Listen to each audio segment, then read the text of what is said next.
جب تمہارا دل کسی کے گلے لگ کے رونے کو چاہے تو قرآن پاک کو گلے لگا لینا۔ انسان کو اللہ کی محبت تب نظر آتی ہے جب اسے دنیا کی محبت تھکا دیتی ہے۔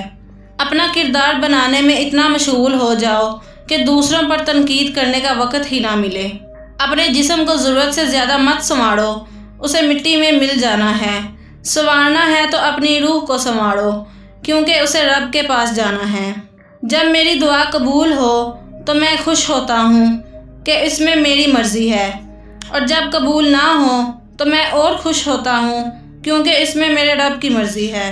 وہ شخص کیسے ضائع ہو سکتا ہے کہ جس کا ضامن خدا ہے۔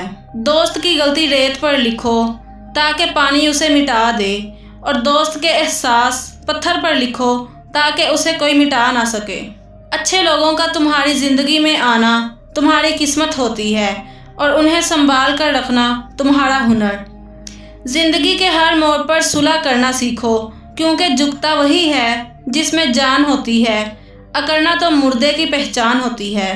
جس زبان سے جھوٹ نکلنا بند ہو جائے، اس زبان سے نکلی ہوئی ہر دعا قبول ہوتی ہے۔ انسان کے آنسو اس وقت تک مقدس ہوتے ہیں جب وہ کسی اور کے دکھ اور تکلیف کو محسوس کر کے نکلیں۔ جب اللہ کسی کو پسند کرتا ہے تو اسے خوب آزماتا ہے، بس تم صبر کرنا، کیونکہ صبر کرنے والوں کی منزل جنت ہے۔ بہترین رشتہ وہ ہے جو آپ کے عیب جان کر بھی آپ سے تعلق ختم نہ کرے، اور بے شک یہ رشتہ آپ کا اللہ کے علاوہ کسی سے نہیں۔ اپنے دوست کو اتنے راز بتاؤ کہ کل کو اگر وہ تم سے دشمنی پر آمادہ ہو تو تمہیں کوئی نقصان نہ پہنچا سکے۔ اپنے دن کا آغاز صدقہ دینے سے کرو، اس دن تمہاری کوئی دعا رد نہیں جائے گی۔